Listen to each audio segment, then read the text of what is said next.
सामाजिक विज्ञान कक्षा सप्तमी हमारे अतीत भाग 1 अध्याय 8 ईश्वर से अनुराग। आपने लोगों को पूजा पाठ करते अथवा भजन कीर्तन या कव्वाली गाते या चुपचाप ईश्वर के नाम का जाप करते हुए देखा होगा। आपने ये भी गौर किया होगा कि उनमें से कुछ तो इतने भाव विभोर हो जाते हैं कि उनकी आंखों में आंसू भर आते हैं। ईश्वर के प्रति ऐसा प्रेम भाव या गहरी भक्ति उन विभिन्न प्रकार के भक्ति तथा सूफी आंदोलनों की देन है जिनका 8वीं शताब्दी में उद्भव होने लगा। हम कभी कभी देखते हैं कुछ लोग ऐसे होते हैं जो ऐसे भगवान का भजन वगैरह गाते हैं तो वो भावुक हो जाते हैं और भावुक होकर उनकी आंखों में आंसू आने लग जाते हैं। इतने भाव विभोर भी हो जाते हैं, इतनी खुशी होती है, उनको प्रेम होता है भगवान के प्रति। परमेश्वर का विचार। बड़े बड़े राज्यों के उदय होने से पहले भिन्न भिन्न समूहों के लोग अपने अपने देवी देवताओं की पूजा किया करते थे। जब लोग नगरों के विकास और व्यापार तथा साम्राज्यों के माध्यम से एक साथ आते गए तब नए नए विचार विकसित होने लगे। ये बात व्यापक रूप से स्वीकार की जाने लगी कि सभी जीवधारी अच्छे तथा बुरे कर्म करते हुए जीवन मरण और पुनर्जीवन के अनंत चक्रों से गुजरते हैं। इसी प्रकार ये विचार भी गहरे बैठ गया था कि सभी व्यक्ति जन्म के समय भी एक बराबर नहीं होते हैं। ये मान्यता है कि सामाजिक विशेषाधिकार किसी उच्च परिवार अथवा ऊंची जाति में पैदा होने के कारण मिलते हैं। कई पांडित्यपूर्ण ग्रंथों का विषय था। अनेक लोग ऐसे विचारों के कारण बेचैन थे, इसलिए वे बुद्ध तथा जैनों के उपदेशों की ओर उन्मुख हुए। कहने का मतलब ये है कि कुछ धर्मों में ऐसा माना जाता है कि जिस जाति बिरादरी में जन्म लिया है तो उसका कुल उसी के अनुसार निश्चित हो जाता था, या ब्राह्मण जाति में जन्म लिया तो वो ऊंचा माना जाता था क्षेत्रीय समाज में। कुछ वैश्य शूद्र ऐसे ऊंच नीच का थोड़ा सा भाव हो गया था, जिनके कारण फिर बुद्ध और जैन उपदेशों की ओर लोग उन्मुख होने लगे। इस कारण से ऊंच नीच के कारण, जिनके अनुसार व्यक्तिगत प्रयासों से सामाजिक अंतरों को दूर किया जा सकता है और पुनर्जन्म के चक्कर से छुटकारा पाया जा सकता है। कुछ अन्य लोग परमेश्वर संबंधी इस विचार से आकर्षित हुए कि यदि मनुष्य भक्ति भाव से परमेश्वर की शरण में जाए तो परमेश्वर व्यक्ति को इस बंधन से मुक्त कर सकता है। तो कुछ लोगों का ऐसा भी है कि वो यदि भगवान की भक्ति ठीक से करे मन लगाकर तो इस जन्म मरण वाला ये चक्र भी इससे भी छूट सकते हैं, वो इस बंधन से मुक्त हो सकता है, ऐसा माना गया है। श्रीमद् भागवत गीता में व्यक्त ये विचार सामान्य सन की प्रारंभिक शताब्दियों में लोकप्रिय हो गया।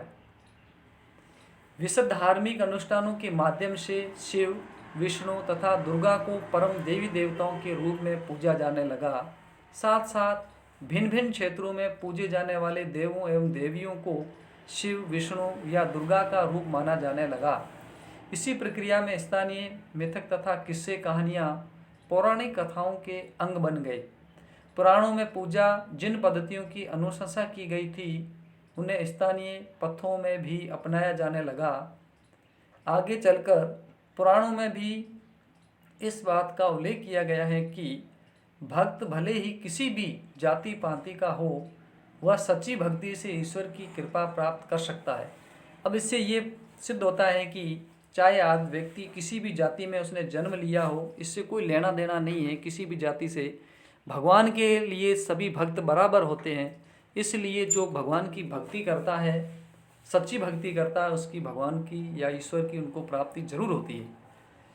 भक्ति की विचारधारा इतनी अधिक लोकप्रिय हो गई कि बौद्धों और जैन मतावलंबियों ने भी इन विश्वासों को अपना लिया।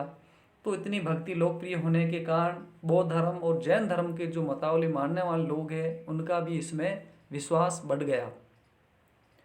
दक्षिण भारत में भक्ति का एक नया प्रकार नयनार और अलवार सातवीं से 9वीं शताब्दियों के बीच कुछ नए धार्मिक आंदोलनों का प्रादुर्भाव हुआ।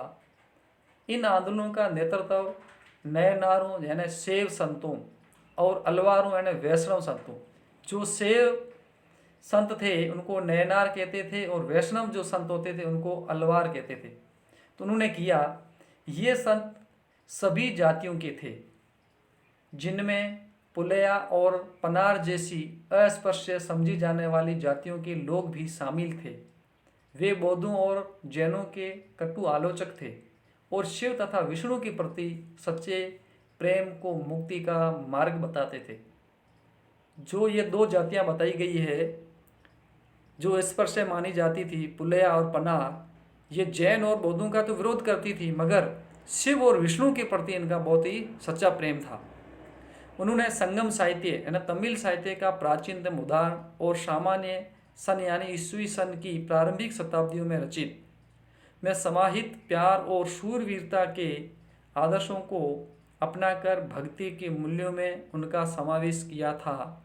नयनार और अलवार घूमकर साधु संत थे। ये लोग घूमते रहते थे, कहीं पर भी चले जाते थे। वे जिस किसी स्थान या गांव में जाते थे वहाँ के स्थानीय देवी देवताओं की प्रशंसा में सुंदर कविताएं रचकर उन्हें संगीतबद्ध कर दिया करते थे। तो जो ये घूमकर साधु होते थे, नयनार और अलवार, ये लोग घूमते रहते थे। जिन गांवों में जाते थे वहाँ के जो देवी देवता होते थे उनके बारे में उनकी बहुत ही सुंदर कविताएं, ऐसी प्रशंसाएं करते थे, ऐसी रचनाएं करते थे और संगीत को संगीतबद्ध कर दिया करते थे। इस प्रकार से वो अपना काम कर रहे थे।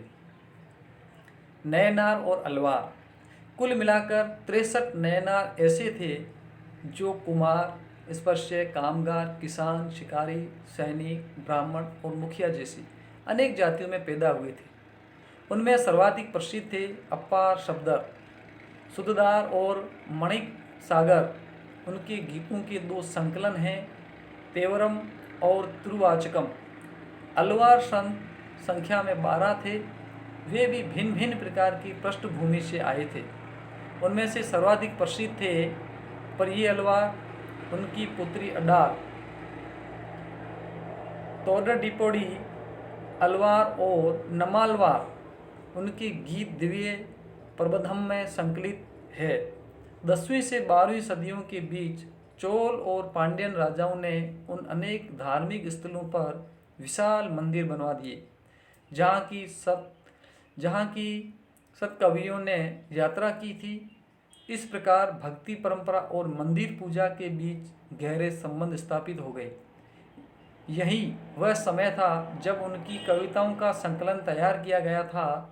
इसके अलावा अलवारों तथा नयनार संतों की धार्मिक जीवनियाँ भी रची गई। आज हम भक्ति परंपरा के इतिहास लेखन में इन जीवनियों का स्रोत के रूप में उपयोग करते हैं। दर्शन और भक्ति, भारत के सर्वाधिक प्रभावशाली दार्शनिकों में से एक शंकर का जन्म 8वीं शताब्दी में केरल प्रदेश में हुआ था। जो दार्शनिक हुए थे एक भारत के 8वीं शताब्दी में, वे अद्वैतवाद के समर्थक थे, जिसके अनुसार जीवात्मा और परमात्मा जो परम सत्य है, जीव आत्मा और परमात्मा को दोनों एक ही है, उन्होंने इसको एक माना है। उन्होंने ये शिक्षा दी कि ब्रह्मा जो एकमात्र या परम सत्य है वह निर्गुण और निराकार है।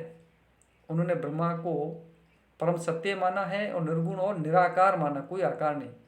शंकर ने हमारे चारों ओर के संसार को मिथ्या या माया माना है और संसार का परित्याग करने अर्थात संन्यास लेने और ब्रह्मा की यही प्रकृति को समझने और मोक्ष प्राप्त करने के लिए ज्ञान के मार्ग को अपनाने का उपदेश दिया इस दार्शनिक ने। रामानुज 11वीं शताब्दी में तमिलनाडु में पैदा हुए थे। वे विष्णु भक्त अलवार संतों से बहुत प्रभावित थे। उनके अनुसार मोक्ष प्राप्त करने का उपाय विष्णु के प्रति अनन्य भक्ति भाव रखना है। भगवान विष्णु की कृपा दृष्टि से भक्त उनके साथ एकाकार होने का परमानंद प्राप्त कर सकता है। रामानुज ने विशिष्टाद्वैत के सिद्धांत को प्रतिपादित किया, जिसके अनुसार आत्मा परमात्मा से जुड़ने के बाद भी अपनी अलग सत्ता बनाए रखती है। रामानुज के सिद्धांत ने भक्ति की नई धारा को बहुत प्रेरित किया, जो प्रवर्ती काल में उत्तरी भारत में विकसित हुई। तो ये रामानुज जो 11वीं शताब्दी में तमिलनाडु में पैदा हुए थे, उन्होंने विशिष्टाद्वैत के सिद्धांत को प्रतिपादित किया था। और जो 8वीं शताब्दी में एक दार्शनिक शंकर का जन्म हुआ था, उन्होंने भी अद्वैतवाद के समर्थक थे वो भी। महत्वपूर्ण प्रश्न, सूफी आंदोलनों की क्या देन है? प्रश्न क्रमांक 2, पुनर्जन्म के चक्कर से कैसे छुटकारा पाया जा सकता है? प्रश्न क्रमांक 3, नयनार और अलवार कैसे साधु संत थे? प्रश्न क्रमांक 4, किन संतों की धार्मिक जीवनियाँ रची गई? प्रश्न क्रमांक 5, रामानुज ने किस सिद्धांत को प्रतिपादित किया?